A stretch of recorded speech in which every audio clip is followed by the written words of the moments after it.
आज किसलिए हवन यज्ञ किया जा रहा है, आप अपना नाम बता। मेरा नाम शिवानी है।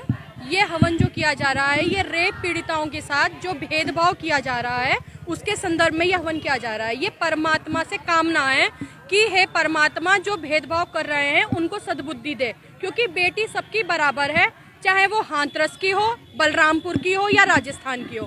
बेटियों के साथ भेदभाव क्यों किया जा रहा है? क्योंकि ये लोग केवल एक जाति के नाम पर हम सब हिंदुओं को बांट रहे हैं। इस हिंदुओं को इस तरीके से बांटने से हम हिंदुओं का नामो निशान खत्म हो जाएगा। अगर हम लोग नहीं जागे, पर अब हिंदू जाग उठा है, ये चीज नहीं सही जाएगी।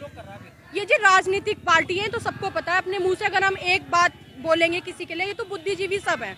आज सबको पता है कि अगर हम जातियों में बट रहे हैं तो हिंदू का नाश होना जरूरी है, और हिंदू जातियों में अब बटेगा नहीं, क्योंकि इनको ना तो हिंदू से मतलब है, ना इन्हें किसी दलित समाज से मतलब, ना इन्हें मुसलमान से मतलब है, इन्हें केवल अपने वोट से मतलब है। पर अब हिंदू सहेगा नहीं ये बात, अब यहाँ पे जागना पड़ेगा, क्योंकि बेटी सबकी बराबर है। कितने यज्ञों का है, मतलब कितने? ये 108 तस्लों से हवन है जो जगह जगह पर हो रहा है, 108 तस्लों से, पर पूरे हिंदू एक सामूहिक हवन कर रहे हैं कि परमात्मा है, परमात्मा उनको सद्बुद्धि दे जो ये इस तरीके की घृणा पैदा कर रहे हैं। मेरा नाम सतीश कुमार है और इस हवन का आयोजन आज जो यहाँ पर 108 कुंडीय हवन का आयोजन किया गया है, ये जो हमारे देश में जो रेप की घटनाएं हो रही हैं उसमें जो लोग भेदभाव कर रहे हैं, उस भेदभाव के विरोध में इन हवनों का आयोजन किया गया है। क्योंकि देश की बेटियां समान है, प्रत्येक बेटी को समान भाव से न्याय मिलना चाहिए।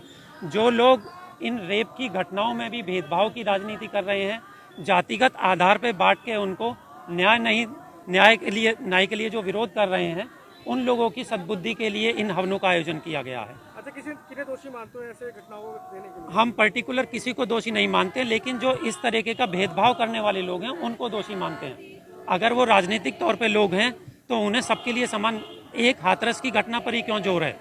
बलरामपुर में भी बेटी का बलात्कार हुआ है, वहाँ पर क्यों नहीं ये सारे लोग गए? और जो ये दूसरे लोग हैं, अपना राजस्थान है, तो राजस्थान में क्यों नहीं गए? वहाँ क्या बेटियों के साथ, उनके साथ बलात्कार नहीं हुआ है? कौन नहीं गया? जो नेता लोग हैं हमारे, या जो जाति के ठेकेदार हैं जो समाज में भेदभाव पैदा करना चाहते हैं, क्या वहाँ की बेटियों के लिए वो अधिकार नहीं मिलना चाहिए था? तो वहाँ पर समान भाव से लोगों को अधिकार मिलने के लिए जो हमारी न्यायिक व्यवस्था है वो सबके लिए समान रूप से खड़ा होना चाहिए। तो संस्था के जो लोग हैं, और आने वाले समय में संस्था यही है, श्री परमधाम जो है, उस चीज़ का मैसेज कि आगे आने वाले समय में लोगों को जागरूक किया जाएगा इन घटनाओं के प्रति। और परमधाम का मानना ये भी है कि जो रेप पीड़िता हैं उसका भी, उसके पक्ष के लोगों का भी नार्को टैक्स करा जाए, और आरोपी पक्ष जो है उनका भी नार्को टैक्स करा जाए। दूध का दूध और पानी का पानी हो उसमें, और जो भी उसमें विक्टिम पाए, जो भी जो दोषी पाया जाता है, तो उसको जो है फांसी से भी सख्त सजा होनी चाहिए। मुख्य उद्देश्य बिल्कुल राजनीति गरमा रही है, लोगों को समझ में आ रहा है उस चीज़ के लिए, क्योंकि ये लोगों को दिखाई दे रहा है कि दूसरी जगह क्या बहन बेटियां नहीं है क्या?